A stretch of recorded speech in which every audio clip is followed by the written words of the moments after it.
So question number 7 ये simply किस पे है और ये अगेन रिपीटेड क्वेश्चन है किसी भी एग्जाम का कि दो स्प्रिंग है, एक स्प्रिंग P है और दूसरा स्प्रिंग Q है।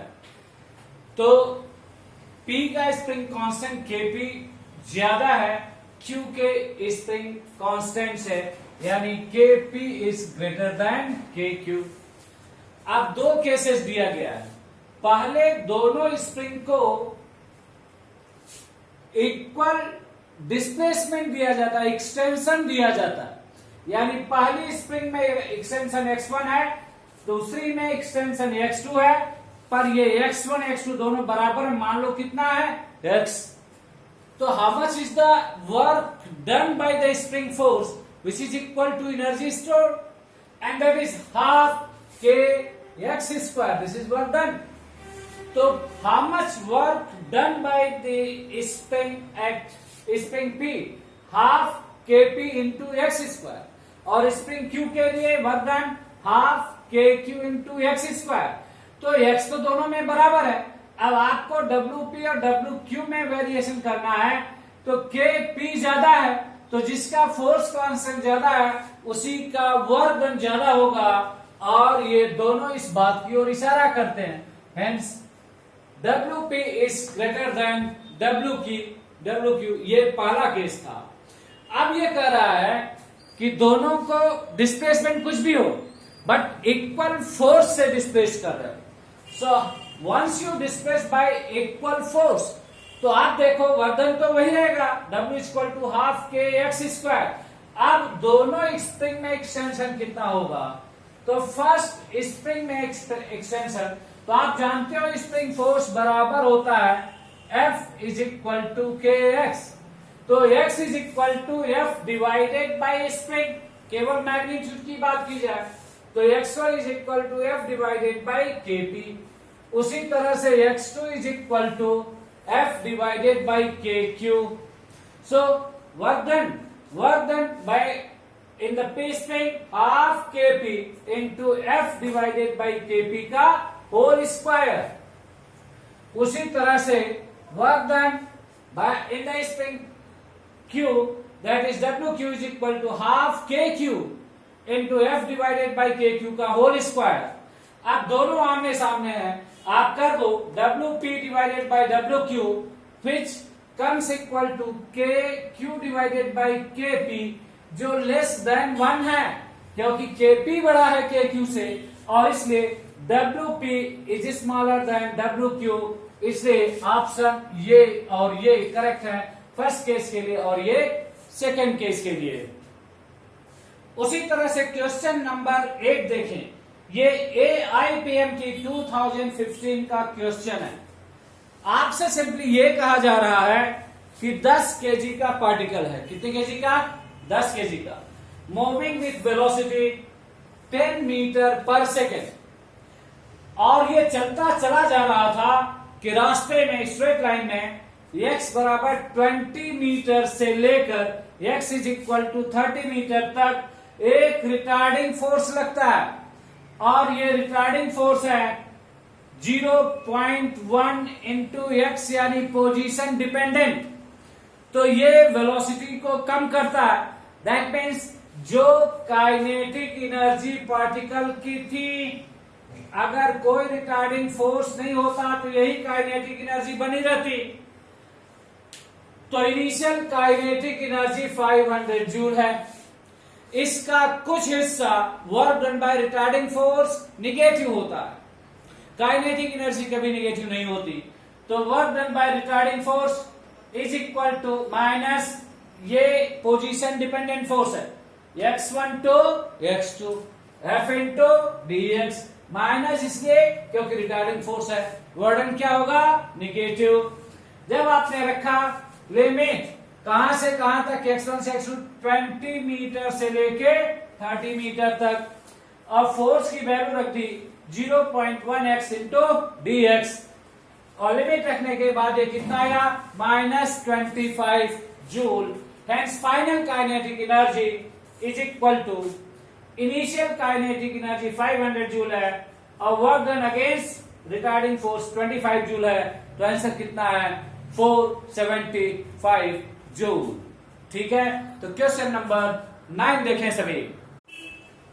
तो ये क्वेश्चन नंबर 9 है और ऑल इंडिया पीएमटी 2015 का क्वेश्चन है। तो कैलकुलस इंटीग्रेशन ये आना चाहिए आपको। आपसे ये कहा जा रहा है कि व्हीकल है, उसका पावर कांस्टेंट, कोई भी गाड़ी है पावर कांस्टेंट है। पावर कांस्टेंट का मतलब फोर्स, पावर क्या होता है, फोर्स इंटू वेलोसिटी। तो force into velocity is equal to constant. क्या ये बात सबको समझ में आ रही है? डॉट प्रोडक्ट से भी कहते हो power is equal to F dot B. अब फोर्स को क्या लिख सकते हैं, मास इंटू एक्सीलरेशन, तो m into DV by dt, और ये वेलोसिटी भी एज इट इज है, is equal to k। From here आप कह सकते हो कि v इंटू डीवी बराबर k by m into dt। ये बात समझ में आई? तो v dv बराबर k, जहां कांस्टेंट है, m मास ऑफ पार्टिकल है, इंटू dt। अब आप इंटीग्रेट करो दोनों तरफ, integrating both the side. B D V limit करें 0 to b, initial velocity 0, final velocity b, और यहां limit 0 to t, integrating both the side, और k by m into dt। तो v का इंटीग्रेशन हो जाएगा। यदि आपको डिफरेंशिएशन इंटीग्रेशन नहीं आता है तो वो आप बताएं, तो एक क्लास कैलकुलस डिफरेंशिएशन और इंटीग्रेशन के लिए 2 क्लास रख देंगे। तो b स्क्वायर डिवाइडेड बाई 2 बराबर हो गया k by m into T. इसका मतलब पार्टिकल की वेलोसिटी v बराबर 2 k t by m to the power half. ये पार्टिकल की वेलोसिटी है। अब फोर्स क्या होता है, mass into DV by dt, जो ऊपर लिखा हुआ। तो मास को एज रखें और d by dt of velocity, velocity को डिफरेंशिएट करना है विद रिस्पेक्ट टू टाइम। तो v की वैल्यू रख दिया 2kt by m to the power half. अब k कांस्टेंट है, m कांस्टेंट, केवल टाइम ही तो वेरिएबल। तो जब इसे आपने डिफरेंशिएट कर दिया तो under root 2km half t to the power minus half, ये डिफरेंशिएशन के बाद मिला।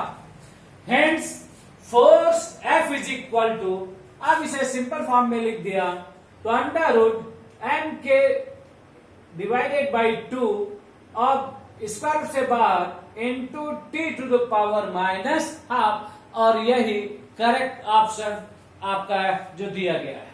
ठीक है, फिर 2015 में क्वेश्चन नंबर 8 भी 2015 का था, तो 3 क्वेश्चन है।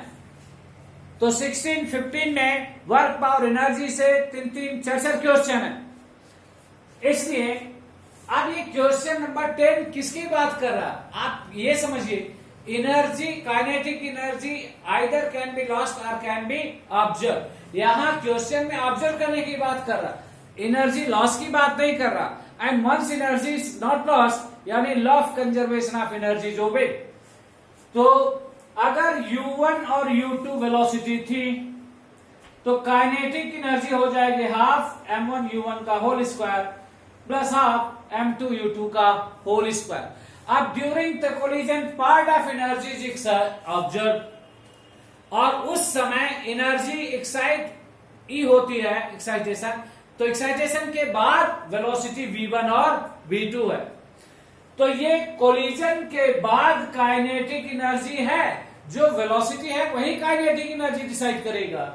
तो कोलिजन के बाद पार्टिकल की काइनेटिक एनर्जी क्या होगी, हाफ m1 v1 का whole square plus half m2 v2 का होल स्क्वायर। तो कोलिजन से पहले काइनेटिक एनर्जी इतनी टोटल थी, और माइनस करो जितनी एनर्जी ऑब्जर्व हुई। So this was the initial kinetic energy, और यहां करें माइनस एनर्जी ऑब्जर्व। और ये बराबर होगा हाफ M1